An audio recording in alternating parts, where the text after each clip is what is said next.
Atelier Lavit is a Paris-based architecture and design studio founded in 2014 by Marco Lavit that has successfully delivered a wide range of projects from a humanistic approach.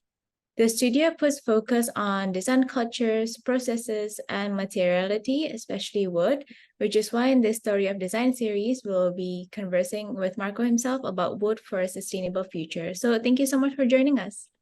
Okay, thank you, Karina, for the introduction. Pleasure. So will you first tell us about your background and about the studio? Yeah, the studio, the atelier is based in Paris, in between Paris and Milan.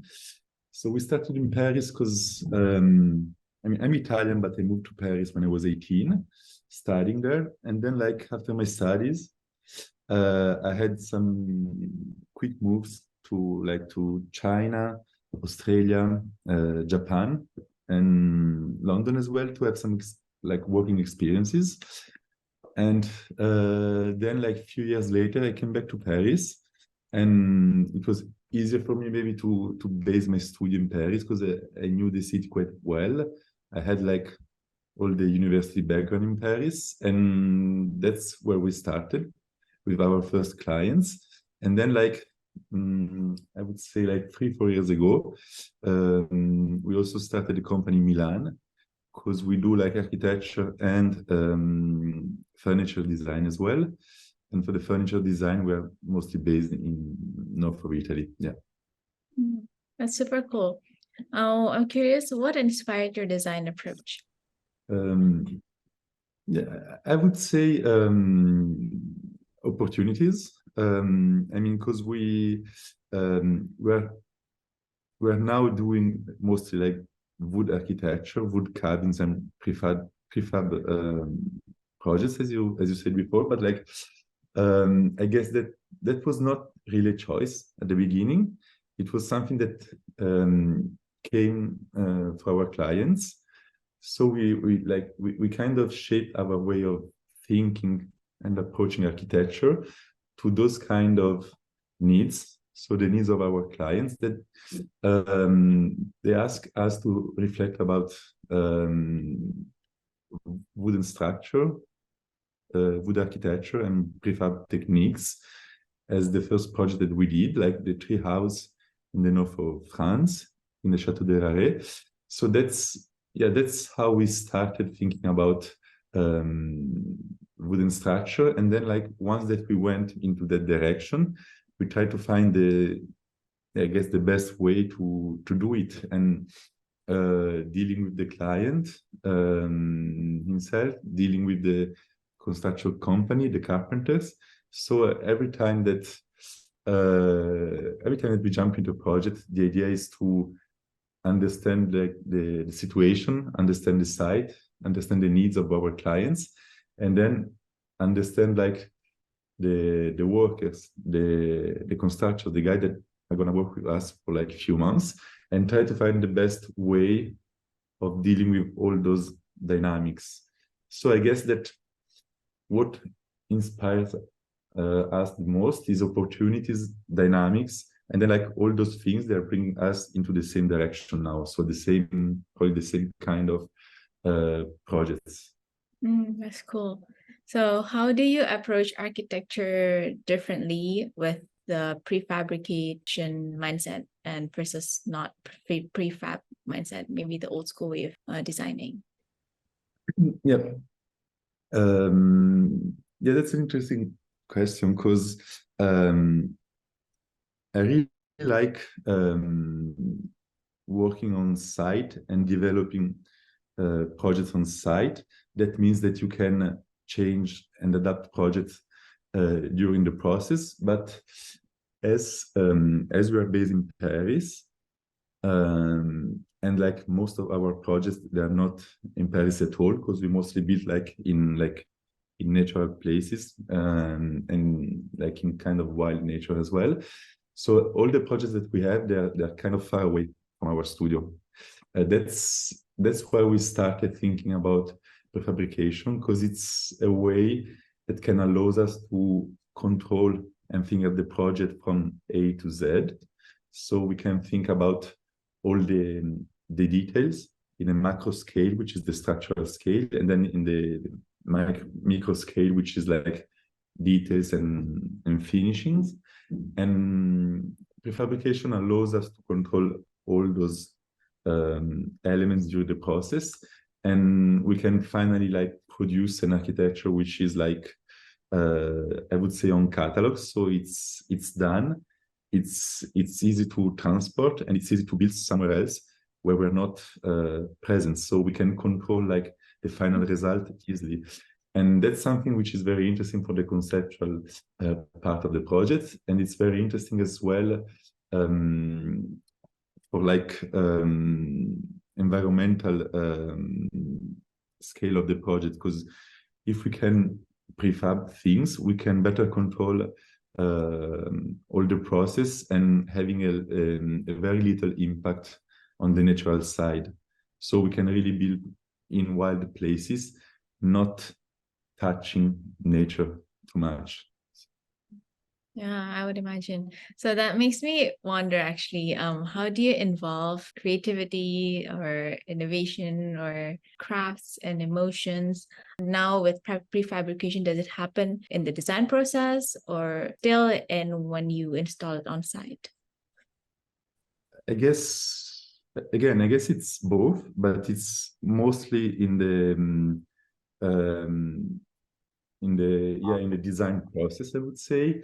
The idea is that most of the time, as I said before, we're building in wild places, in wild nature, and so like the main goal to us is to succeed in having a kind of completely immersion in nature. So feeling nature as much as we can, but at the same time, it is wild nature. So we want to protect ourselves from nature. So the main deal every time is to understand how to build and to think about spaces and intimate spaces that can project the future human being in nature, but at the same time feeling protect. So that's something that we try to always keep in mind while we conceive our projects. And at the same time, what I really like in working with wood, for example, is that to me, even during the construction process, it's still a living material. So wood is something that smells, something that breathes to me. So it's a way of like creating with a material which is not dead. To me, it's still alive, and that's something that helps us to work about like around the atmosphere of the place as well. Yeah, that's really cool. So will you share with us about the Lilelo Eco Lodge project and how has the project created a positive impact to the surroundings? Yeah, Lilelo, it's a very interesting project for us because like it's the first project that we did in Italy. Because we started our practice in France, which is a country where it's easier from an administrative point of view. It's easier to build those kind of eco lodge and wood cabins in nature. In Italy, it's not so easy, so we were quite like happy and proud to succeed in doing it.